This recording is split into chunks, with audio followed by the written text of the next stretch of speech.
Have you ever wondered to yourself, why are there so many different Christian denominations? There's so many different churches, there's so many different opinions that stem from the very same Bible, the same concept. So what is going on here? Because I had the same question and I couldn't figure out if it meant that Christianity itself was false or if there was one truth, one denomination. There is actually just one true denomination, but it doesn't mean that every other branch is false.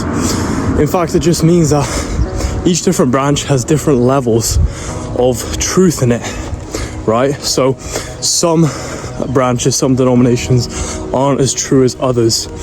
So this is something that we can't necessarily break apart logically, because I hear a lot of people say, well, look, this branch doesn't logically make sense according to the Bible, and they'll try and Bible bash their way through justifying why one might be more true than the other. But that's not the way to do it, because at the end of the day, if you ask any two people, they'll tell you two different opinions on the same thing, right? Some people might say the water is hot and the other person will say it's cold.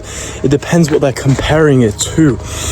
So even though they're both comparing it to the same Bible, you can interpret the Bible differently. Some parts you can interpret metaphorically, while others people interpret it literally. So really, there is no way of figuring out which one is the most righteous, which is the most true denomination, except for praying about it. Because I've realized that I think different people are suited to different branches. I don't think we're all meant to be part of the same church, and I think God has done that on purpose, right? Obviously Satan has caused there to be chaos, he's caused confusion, and that's why there's so many options about the same thing.